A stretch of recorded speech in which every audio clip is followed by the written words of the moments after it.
starting a new project today, and it is finally the kitchen. Hey, I'm Ashley, and this is my husband Colin.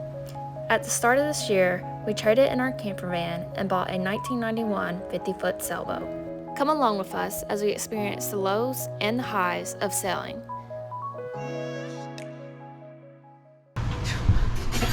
We're very bad at moving these sticky notes over until like we're done with a project, so this might be the first one we actually filmed. This also might be the last day we're on the boat before we get a new crew member, because I don't think we're coming back anytime soon, and we're due in like 3 weeks. We're not due. Ashley's due. I'm due In 3 weeks. It's getting a little too close to be traveling. Her insurance only works in the state of North Carolina, so we're about 3 hours away from the border. We need to get this countertop off, mark it out, make a Korean countertop version of it, and slide it in. Looking at how it's made, it looks like it's connected all along here in the back wall underneath, and if you just take the screws out, it looks like it pops up and slides forward. Looking under all of this, that's all I've been able to find out. It doesn't look like it's glued, like I can pull it up in some places. I don't know how hard, because it does slide underneath here to this section. and behind the seat, doesn't it? Yeah, this is all the same part. So we'll see how easy. I don't want to take this off. I really hope I don't have to take the stove off, the range off, but we'll see. So we really need to improve this area, or will we have a baby? Because the sink is impossible. You can't, like, for example,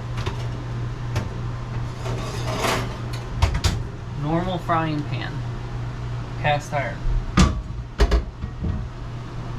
Like, you can only wash that at one time. Yeah, but you can't, you don't have room. There's not enough room. If these were connected, wouldn't be as bad. I think we're gonna go with one big sink and then have a drying station on one side. We thought about doing 2 separate ones, but we don't know, like, we don't have a ton of real estate to deal with.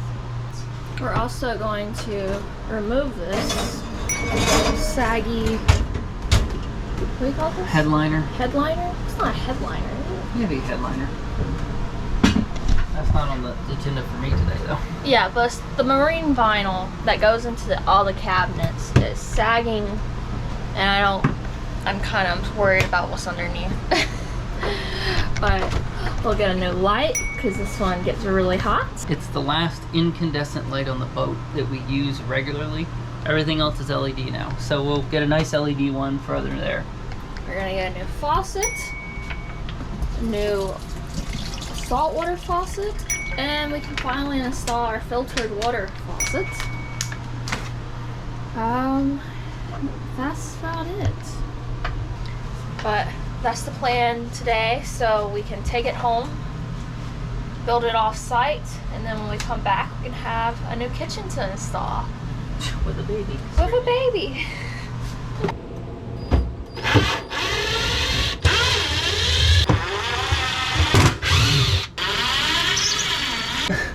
Why does this have so many connections?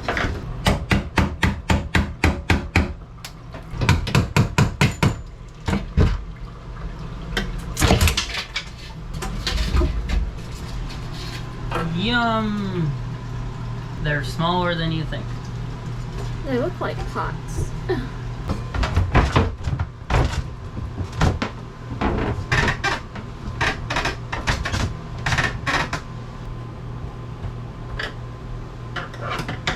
I think there's a screw. Let's see if this makes a difference. It looks like... There we go. One screw. Was holding it in. It's sliding now.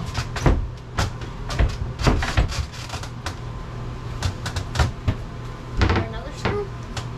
Yes, there is. Officially the last screw. Well, maybe. How many times you're gonna say that?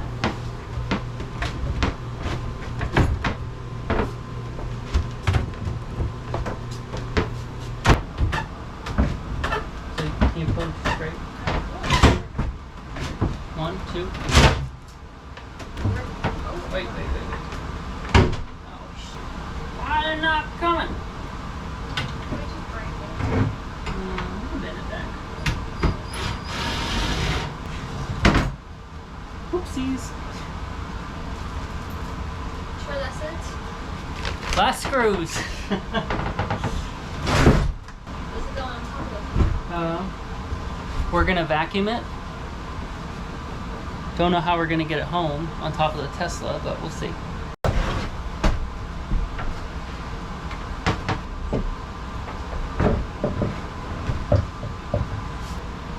I can get it, yeah. Okay.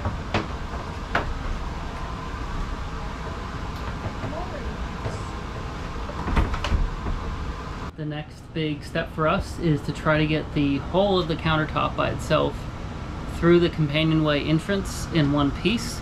That means if we get a top made that matches this exactly, it can come down in one piece and doesn't have to be glued. Yes, it'll be easier to come down in two pieces, but we don't want a seam if it's possible. If we're already gonna pay the money to have someone make this thing or make it ourselves, we wanna have one solid piece if possible.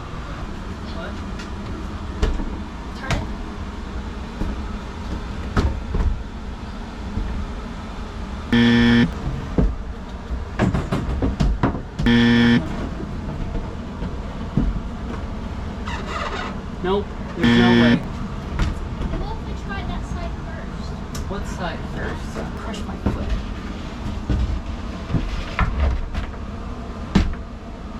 Dash.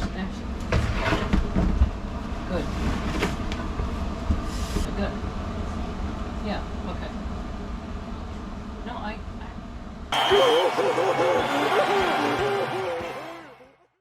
We're gonna start removing the vinyl now, so when we come back we don't mess up the new kitchen. This vinyl that goes in here, and that little corner over there. And we're going to paint and prime it when we're back. I'm letting Colin do it this time because if you remember when I took up the carpet, I got mold poisoning really bad. And just being pregnant, I don't want the foam and stuff to mess with me.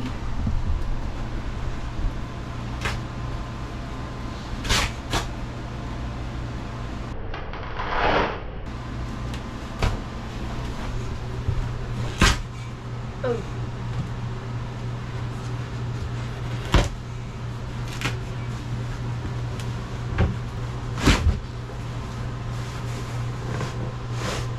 Oh, the dishes.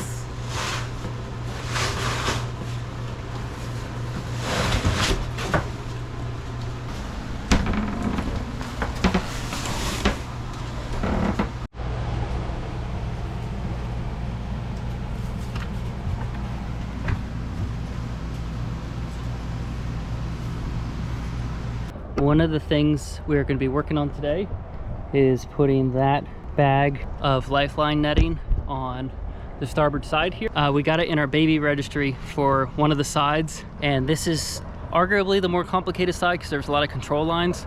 The other side has a gate, so it's going to be about the same, but I'm going to work on this side because I don't have to cut anything today, hopefully. It's a 50-foot section of netting, and the boat overall is 50 feet, but it's not going, I don't know if I'm going to go around this corner or not, we'll see.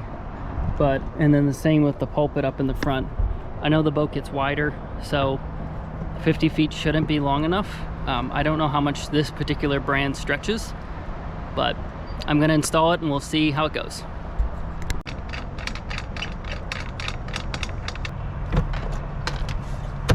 So the way I'm going to install this netting is on the top wire. I'm going to feed through the net itself. This wire is going to be on the outside of the netting, so the netting is going to go here. And then I have a little bit of line that I got from West Marine, a little New England rope. I have two of these 50-foot Dacron cords, which is just going to loop through the tow rail here. We're lucky that we have a hole every 5 inches, 6 inches or so. So it's going to be tied on that way. So I'm going to get to doing it and see how well it works and see how much this netting stretches.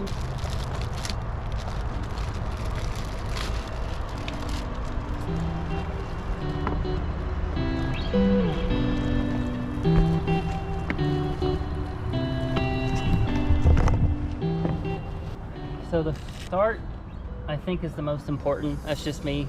I've done this once on one other boat, and I remember it being a pain because this came out of the packaging very nice, but also you got to figure out where you want it to start. Basically, what end you want to look the prettiest, in my opinion. And given that we're going to be working here with the anchor and everything more, I want this end to be pretty straight up and down. The back I can tie off and cut and do that kind of stuff later. Also, we'll figure out how much you want to actually use back there. But essentially, I'm going to come, I don't know if I'm going to go at an angle, probably just go straight down, tie it to the top, tie it to the bottom, start feeding this top line through.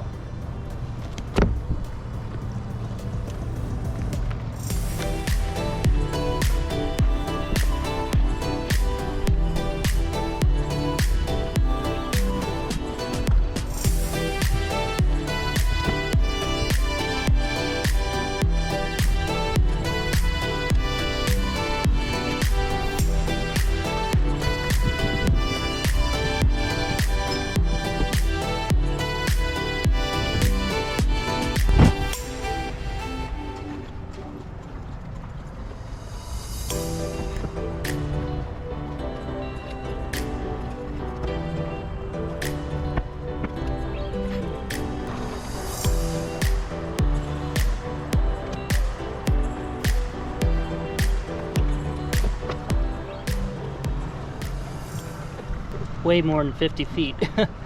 I just don't know if this stretches lengthwise, but it's a lot more lengthwise than 50 feet. So I'm going to tighten this wire up now. It's going to hopefully clean up everything. I'll see if hopefully it didn't miss any loops anywhere, and then I'm going to start tying the bottom. It was very tedious, but the netting is on. It's tied on completely. This side is 100% done. Well, sorry, not 100%. I still need to tie off and cut the rear. I need to get a hot knife for that to do it well. But essentially, it runs up the whole way. It's nice and tight. No one's going to be falling over anytime soon, at least through the netting, or at least through the lifelines. So it's a little bit tighter. I might have to loosen it up.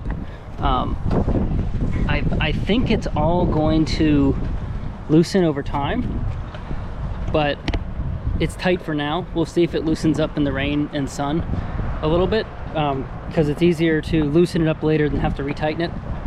So that is that. It is looking good. I know some people hate netting on the lifelines, but for us, at least for me racing, we haven't had full nets like this, but up front where the Genoa and the spinnaker and all that kind of stuff is, I will say we've had zigzag. I'll post a picture here below.